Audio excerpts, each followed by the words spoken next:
Alhamdulillahirabbil alamin wa bihi nasta'inu ala umuri dunya waddin. Wassalatu wassalamu ala asyrafil anbiya'i wal mursalin nabiyina wa habibina Muhammadin wa ala alihi wa sahbihi ajma'in. Asyhadu an la ilaha illallah wahdahu la syarikalah wa asyhadu anna Muhammadan abduhu wa rasuluh, amma ba'du. Alhamdulillah kita bisa bertemu kembali dalam perkuliahan ilmu akhlak. Insyaallah di pertemuan yang kedua ini kita akan masuk kepada materi yang pertama, yaitu tentang definisi akhlak, ilmu akhlak, juga manfaat dari ilmu akhlak atau manfaat kita mempelajari ilmu akhlak ini. Sebagaimana sudah dijelaskan sebelumnya bahwa akhlak itu adalah sesuatu yang penting dalam Islam, malah bisa dikatakan sebagai bagian yang sangat besar selain dari aspek akidah. Sebagaimana dalam penjelasan yang sudah disebutkan sebelumnya bahwa aspek agama Islam itu kan ada akidah, ada ibadah, dan ada akhlak. Nah, keseluruhan aspek akidah dan aspek ibadah ini akan tercermin dalam akhlak kita sehari-hari. Artinya akidah yang tertanam di dalam jiwa kita, kemudian ibadah ritual-ritual, baik itu ibadah mahdoh ataupun ibadah ghair mahdoh, ibadah yang sudah ditetapkan caranya oleh Allah dan Rasulullah, serta ibadah-ibadah yang caranya tidak ditetapkan atau diserahkan kepada kita, itu semua tercermin refleksinya atau pantulan dari akidah dan ibadah itu akan terwujud dalam akhlak. Makanya bisa dikatakan atau ada orang-orang ulama yang mengatakan bahwa akhlak adalah buah dari akidah dan ibadah. Apabila akidahnya baik, akarnya baik, pondasinya baik, kemudian ibadahnya juga baik, yang menunjukkan batang pohonnya kokoh, kuat, maka nanti buah yang dirasakan pun, buah yang muncul dari akidah dan ibadah ini adalah buah yang ranum, buah yang manis, buah yang bermanfaat untuk orang yang memakannya, untuk dirinya juga untuk orang lain. Baik, apa itu akhlak? Akhlak itu secara bahasa adalah jam'u khuluq, jamak dari khuluq. Jadi khalaqa yakhluqu khuluqan, artinya menciptakan atau membuat sesuatu. Nah, khuluq ini ada artinya ciptaan, sesuatu yang diciptakan, sesuatu yang dibuat. Itu makna dari khuluq. Nah, jamak dari bentuk kata khuluq ini adalah akhlak. Artinya bisa dikatakan secara bahasa akhlak itu adalah sesuatu yang dibuat, sesuatu yang lahir, sesuatu yang diciptakan. Kemudian akhlak juga menurut Ibnu Manzur dalam Lisanul Arab disebut akhlak itu hakikatnya adalah annahu li suratil insani al-batinah, bahwa akhlak itu adalah gambaran manusia batinnya, dalamnya. Jadi akhlak itu walaupun lahir dalam bentuk amal perbuatan, tapi hakikatnya dia akhlak itu adalah gambaran batinnya. Jadi kondisi jiwa, kondisi iman, kondisi hati, kondisi nurani jiwa seseorang nanti muncul dalam amal perbuatan, tapi hakikat dari akhlak itu sendiri adalah kondisi jiwa itu. Misalnya kalau seseorang marah, nah itu kan atau berbicara tinggi, itu kan hakikatnya adalah ada kemarahan yang ada di dalam jiwa.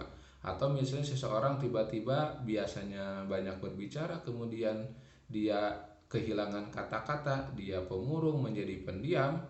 Nah, pemurung pendiam ini kan hanya tampilan fisiknya atau hanya cerminan saja.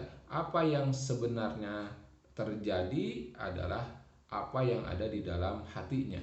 Nah, seperti itu adalah akhlak. Maka nanti dalam penjelasannya atau dalam pembahasan selanjutnya bisa disebutkan bahwa akhlak itu sebetulnya adalah lebih kepada bagaimana kita mengkondisikan jiwa kita. Baru nanti akan muncul amalan-amalan dalam bentuk amalan jasmania. Nah, itu secara bahasa menurut Ibnu Manzur dalam Lisanul Arab. Jadi jamak dari khuluq yang artinya ciptakan atau tabiat. Nah, ini makna akhlak menurut bahasa. Wastilahan, sedangkan menurut istilah, akhlak itu adalah ibaratun an hayatil linnafsi rasikhotun tasduru an hal af'al bisuhulah wa yusrin min ghairi hajatin ila fikrin wa ruyatin. Dan menurut istilah, akhlak itu adalah ibarah, suatu sebutan. Akhlak itu suatu sebutan, suatu pernyataan, suatu nama an hayatin linafsi, untuk kondisi di dalam jiwa rasikhatun, yang sudah menetap, yang sudah mendalam menetap di dalam jiwa seseorang, tasduru anhal af'al, yang bersumber darinya, yang dia melahirkan perbuatan-perbuatan bisuhulatin, dengan mudah, dengan enteng, wa yusrin, dan gampang, min ghairi hajatin, dan tidak membutuhkan ila fikrin wa ruyatin, tidak membutuhkan banyak pemikiran, tidak membutuhkan banyak pertimbangan. Ini menurut kitab At-Ta'rifat. Nah, ta'rifat ini kan bisa dikatakan menyimpulkan dari berbagai sumber. Nah, intinya definisi akhlak itu, pertama, dia adalah kondisi di dalam jiwa yang sudah menetap pada jiwa seseorang. Jadi kondisi internal, kondisi yang sudah menetap di dalam jiwa seseorang, itu adalah akhlak. Jadi aspek pertama dari akhlak bahwa dia itu adalah kondisi jiwa, kondisi hati seseorang. Makanya dalam pembahasan akhlak nanti terutama dilihat dari sudut pandang agama kita, sudut pandang Islam, maka pendidikan akhlak itu biasanya terkait dengan bagaimana kita mensucikan, membersihkan jiwa kita. Jadi dalam istilah para ulama, pembinaan akhlak itu disebut tazkiyatun nafs, salah satunya bagaimana kita mensucikan jiwa kita. Nah, jadi menurut istilah, akhlak itu sekali lagi adalah gambaran atau sebutan untuk kondisi jiwa yang sudah menetap di dalam diri seseorang, yang darinya lahir perbuatan-perbuatan dengan mudah dan enteng, tanpa membutuhkan banyak pemikiran dan banyak pertimbangan. Jadi aspek pertama dari definisi akhlak adalah dia adalah kondisi jiwa. Makanya kalau kita melihat sudut pandang lain, akhlak ini sering disamakan dengan dengan moral.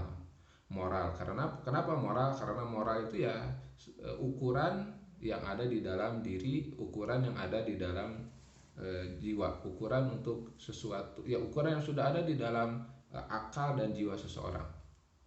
Seringkali juga dia dipadankan dengan etika, yang artinya tata kesopanan, karena dari akhlak ini kan nanti lahir perbuatan-perbuatan yang sesuai dengan sesuai dengan baik dan buruk yang dipandang oleh masyarakat. Nah, ada juga yang membandingkan akhlak dengan istilah-istilah yang lainnya, yang insya Allah nanti akan dibahas. Jadi aspek pertama dari akhlak adalah kondisi jiwa. Aspek yang kedua, dia lahir dalam bentuk perbuatan dengan mudah dan enteng. Nah, perbuatan ini kalau di dalam Islam tentu nanti kaitannya bukan hanya perbuatan dengan anggota badan, sebab perbuatan itu ada 3 jenis. Kalau dalam Islam ada perbuatan hati, ada perbuatan lisan, dan ada perbuatan dengan anggota badan. Maka termasuk di antara akhlak yang baik, misalnya ketika kita berprasangka baik kepada orang lain, kemudian memaklumi kekurangan orang lain, bersabar atas keburukan yang kita terima, bersabar untuk terus berusaha melakukan kebaikan, itu semua adalah akhlak. Itu semua adalah akhlak. Kenapa? Karena termasuk ke dalam aspek perbuatan yang dilakukan oleh jiwa. Nah, tentu akhlak yang lain, misalnya yang lahir dalam bentuk perbuatan lisan, misalnya selalu berkata-kata atau bertutur kata yang baik, kemudian aspek anggota badan, melakukan perbuatan-perbuatan baik tanpa banyak pemikiran, tanpa banyak pertimbangan. Melihat sampah langsung diambil, melihat misalnya dinding atau apapun kotor lalu dibersihkan dan lain-lain. Nah, ini aspek akhlak dalam bentuk perbuatan anggota badan. Nah, itu definisi akhlak menurut kamus dan menurut thesaurus atau kumpulan istilah atau istilah-istilah.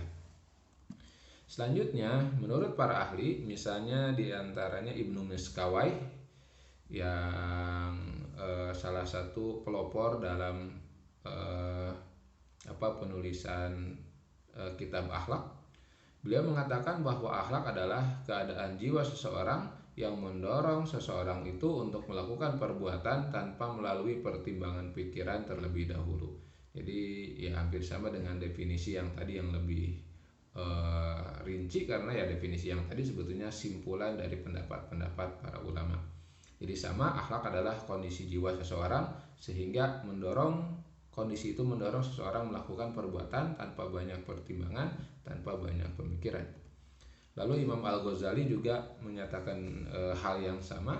Akhlak adalah suatu sikap yang mengakar dalam jiwa, yang darinya lahir berbagai perbuatan dengan mudah dan gampang tanpa perlu kepada pikiran dan pertimbangan.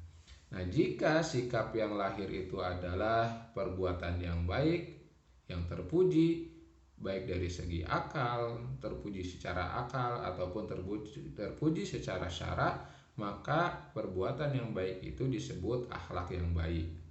Dan jika yang lahir darinya perbuatan tercela, maka sikap tersebut disebut akhlak yang buruk. Nah, di sini definisi dari Imam Al-Ghazali, penggalan awalnya sama, bahwa akhlak itu adalah sifat yang mengakar dalam jiwa sehingga lahir darinya perbuatan dengan mudah dan gampang tanpa banyak pertimbangan dan pemikiran.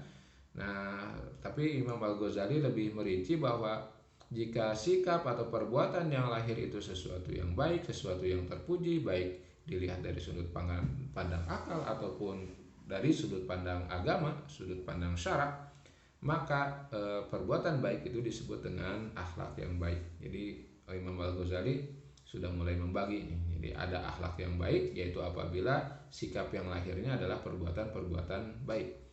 Dan jika lahir darinya perbuatan tercela, maka sikap yang buruk itu disebut dengan akhlak yang buruk atau akhlak yang tercela. Nah, sebagaimana tadi disebutkan, jadi kondisi jiwa melahirkan amal perbuatan tanpa banyak pemikiran, pertimbangan, baik itu dari aspek amal jasmani ataupun amal lisan ataupun amalan hati. Maka dari sini penjelasan Imam Al-Ghazali membuat kita lebih paham. Artinya karena dimensi akhlak itu dimensi batin yang lahir dalam amal perbuatan melalui lisan dan anggota badan, maka kalau tidak selaras, tidak sinkron antara hati dan perbuatan misalnya, maka itu tidak menjadi akhlak yang baik, karena tidak sinkron, tidak selaras antara hati dengan perbuatan.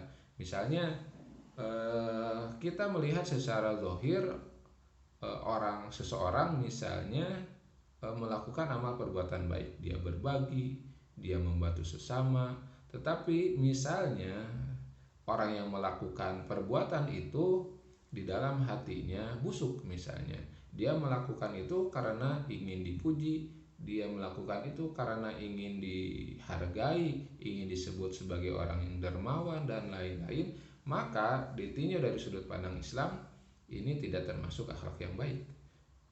Makanya pondasi dari akhlak yang baik dalam Islam nanti penjelasannya bisa kita cari di bahwa dalam penjelasan para ulama, akhlak yang paling utama, yang awal harus diwujudkan itu adalah ikhlas terlebih dahulu. Artinya suatu amal dilakukan benar-benar tidak mengharapkan imbalan, tidak mengharapkan pujian, kecuali hanya pujian dan imbalan dari Allah Subhanahu wa taala dan tidak mengharap yang lain-lain yang datangnya dari makhluk dari selain Allah Subhanahu wa taala. Nah, itu definisi akhlak. Lalu selanjutnya kalau kita bandingkan, tadi sudah disebutkan akhlak juga sering dibandingkan dengan kata etika. Nah, yang mana etika itu berasal dari bahasa Yunani yaitu ethos, artinya sesuatu kebiasaan. Nah, etika kalau dilihat definisi lebih luasnya adalah ilmu yang menyelidiki mana yang baik, mana yang buruk dengan memperhatikan perbuatan manusia sejauh yang dapat diketahui oleh akal pikiran. Nah, jadi di sini perbedaannya dengan akhlak dalam Islam, etika umum atau etika Yunani itu pertama dia menyelidiki baik dan buruk, ya bisa dikatakan aspek ini sama. Tapi kalimat selanjutnya berbeda dengan memperhatikan perbuatan manusia. Jadi ukurannya adalah perbuatan manusia. Nah, dengan memperhatikan perbuatan manusia, jadi ukurannya itu perbuatan manusia. Kemudian artinya di sini baik dan buruknya itu tidak berdasarkan kehendak Allah atau kehendak Rasulullah atau sebagaimana dijelaskan oleh dalil, tetapi oleh pendapat manusia. Artinya di sini ada bias gitu ya, ada bias, kemudian bisa jadi di satu wilayah dengan wilayah yang lain akan berbeda karena ukurannya adalah pendapat manusia sejauh yang diketahui oleh akal pikiran. Jadi standarnya adalah manusia, standarnya adalah kesepakatan manusia. Bisa jadi misalnya di suatu budaya ini disebut etika yang baik, tetapi kalau dikembalikan kepada Islam misalnya itu tidak termasuk yang baik. Misal misalkan dalam berpakaian saja misalnya. Nah, bisa jadi dalam satu budaya berbeda dengan budaya yang lain.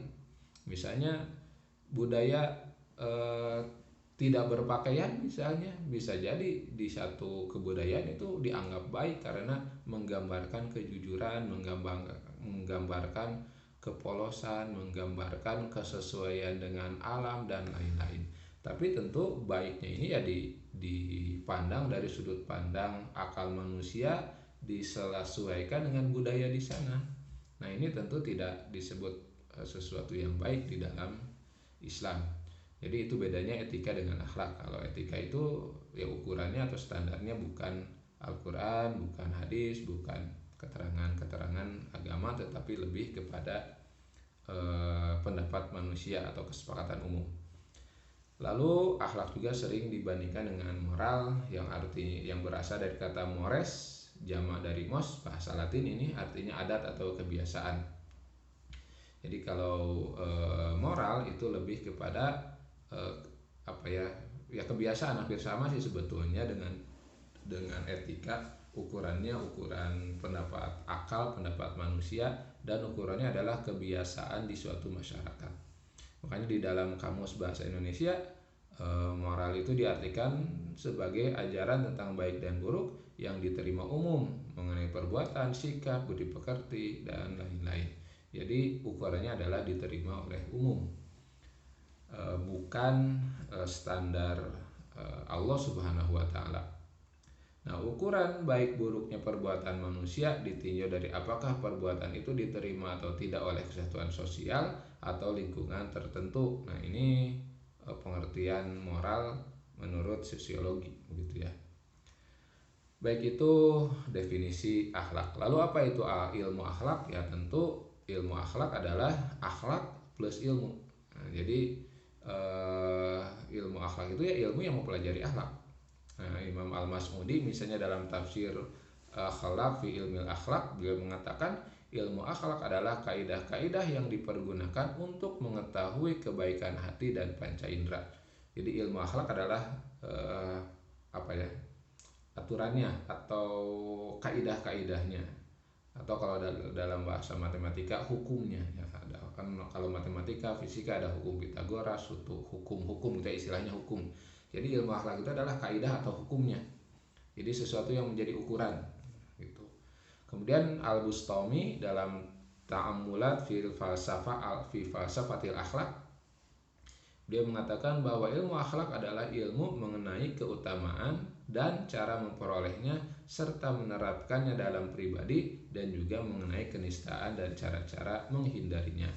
Jadi menurut Al-Bustami, akhlak itu bukan hanya mengetahui baik dan buruk, tetapi juga karena namanya di awalnya ada ilmu, maka termasuk di dalamnya adalah bagaimana menerapkannya. Ya, lebih jauh mungkin metode dan tips and trick juga mungkin termasuk ke dalam ilmu akhlak, bagaimana akhlak itu bisa diwujudkan baik di dalam diri seseorang.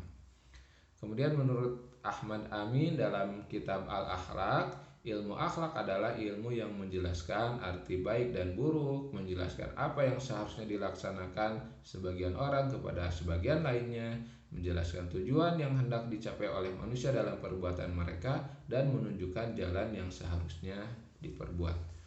Jadi hampir sama dengan tadi, menunjukkan cara dan cara dan cara. Nah, seperti itu namanya ilmu akhlak.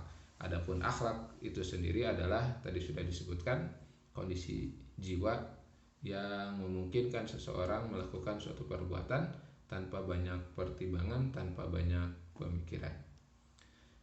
Lalu ruang lingkup ilmu akhlak. Ruang lingkup ilmu akhlak pertama menyelidiki sejarah akhlak dan berbagai teorinya. Makanya nanti ada sejarahnya, kemudian bagaimana akhlak itu perkembangannya dari masa ke masa, dan tentu puncaknya di akhlak Islam. Kemudian ruang lingkup yang kedua, akhlak itu membahas tentang cara menilai baik dan buruk suatu perbuatan. Jadi di sana ada cara-cara atau metode yang ditetapkan oleh para ulama.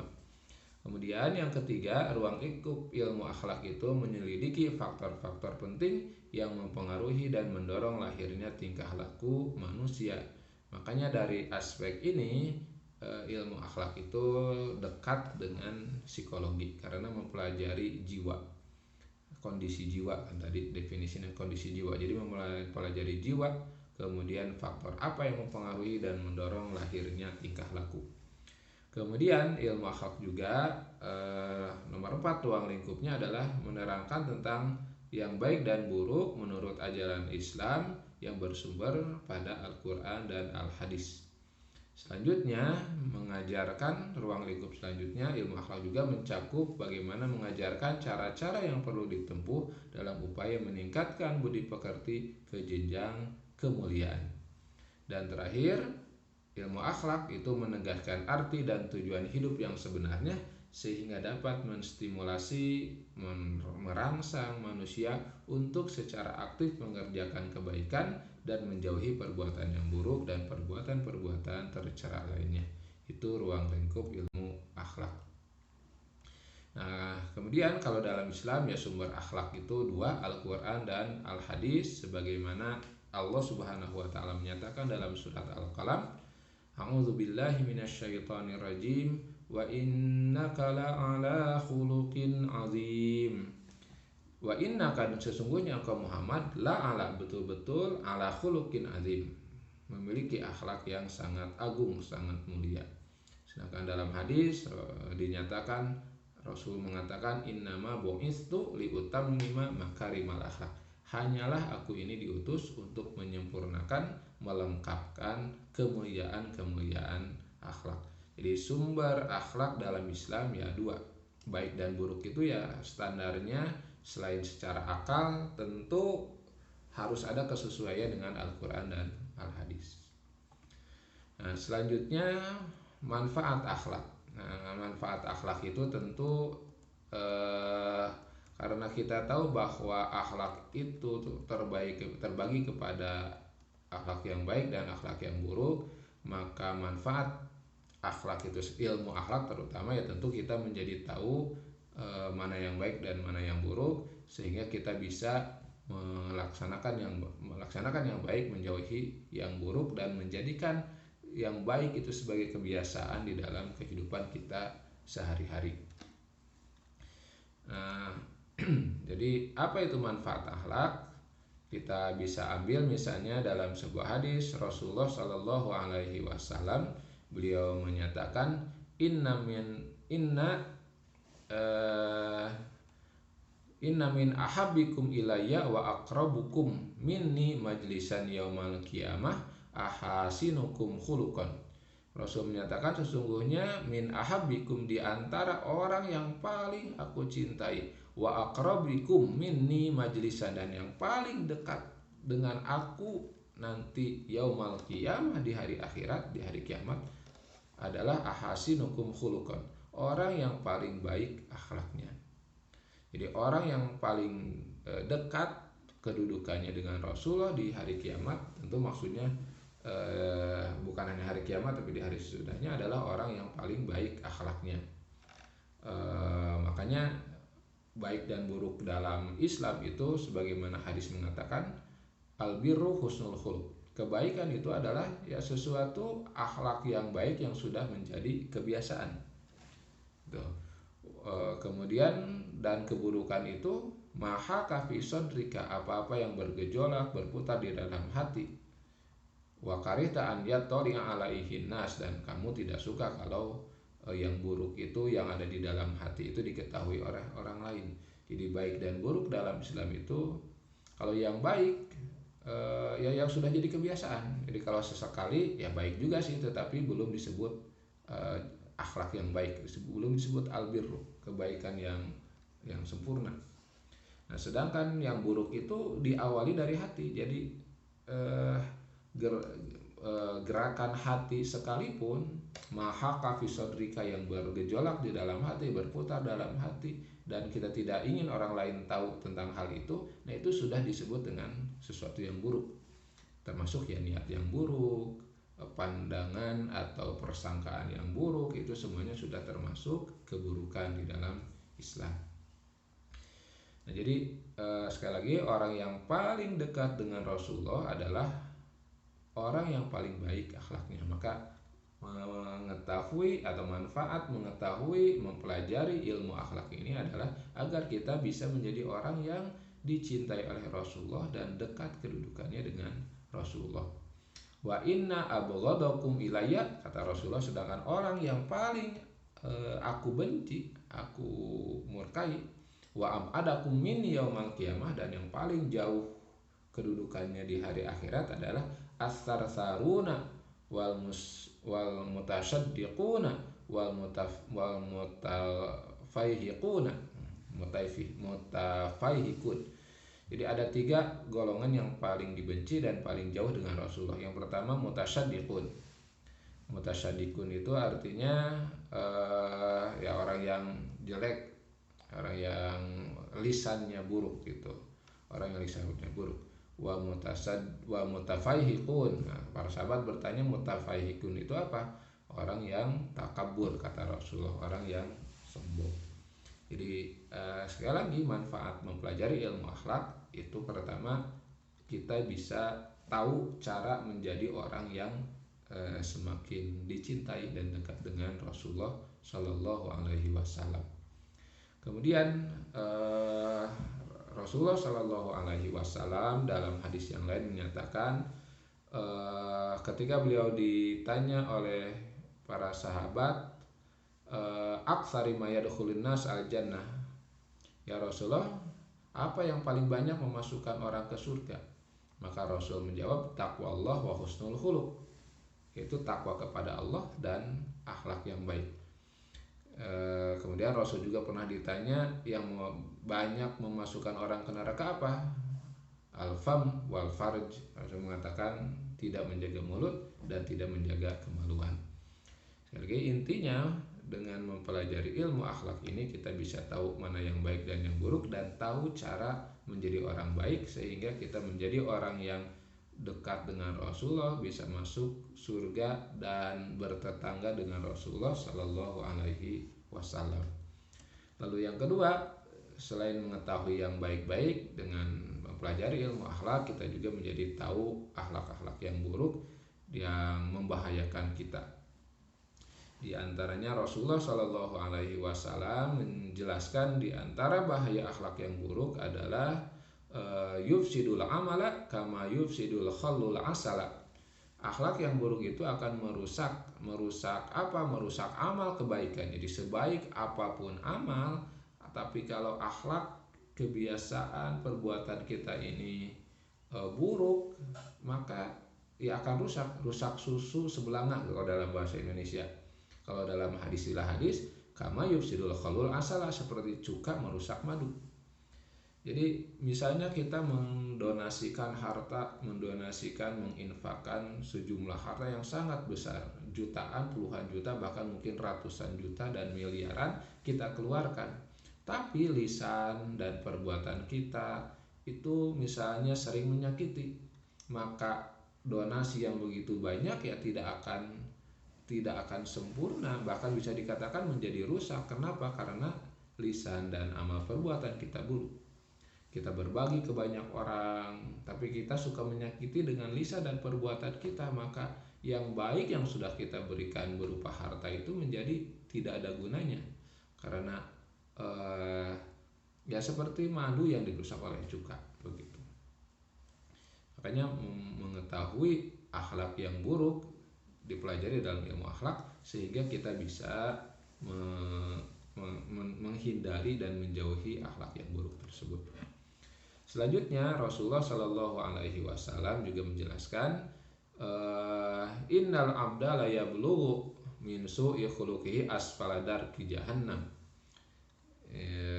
Rasulullah menyatakan seorang hamba yang memiliki akhlak yang buruk, la yablughu, bisa-bisa atau pasti akan sampai asfala darki jahannam, ke neraka jahanam yang paling rendah. Jadi orang yang buruk akhlak itu bisa ditempatkan di tempat yang paling rendah di neraka. Ya hampir statusnya sama dengan orang munafik, ya karena orang munafik itu buruk akhlak. Ya seperti tadi dicontohkan, misalnya perbuatan sehari-hari bisa dikatakan baik tapi hatinya busuk, dia tidak beriman. Kan orang munafik begitu, hatinya tidak beriman, tapi walaupun amal yang dilakukan bisa jadi ada yang baik-baiknya, tetapi karena tidak ikhlas, tidak karena Allah, maka itu menjadi sia-sia dan tidak ada gunanya. Bahkan hatinya kufur walaupun amalannya ya yang baik-baik, itu tidak akan menjadi sesuatu yang dihargai karena tidak ikhlas.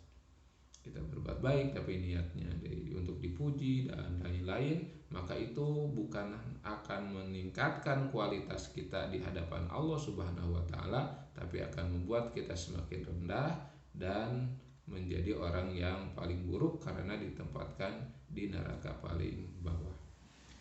Nah,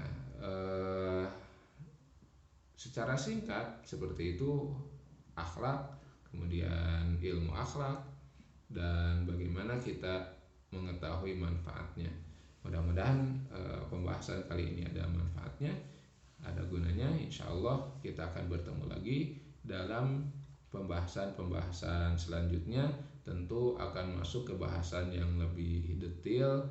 Misalnya akan membahas pertemuan selanjutnya, kita akan membahas tentang fitrah, tentang potensi dasar dan segala sesuatu yang berkaitan dengan manusia, sehingga kita bisa merekonstruksi atau merevolusi kalau dalam istilah rezim Presiden Jokowi, revolusi akhlak, revolusi mental gitu ya. Jadi kita akan mempelajari potensi jiwa manusia dan bagaimana kita bisa mengubah atau bisa dikatakan membina akhlak tersebut. Insya Allah kita akan bertemu lagi minggu depan atau di pertemuan selanjutnya. Mudah-mudahan ada manfaatnya, dan kita tutup dengan hamdalah, alhamdulillahirabbil alamin. Wassalamualaikum warahmatullahi wabarakatuh.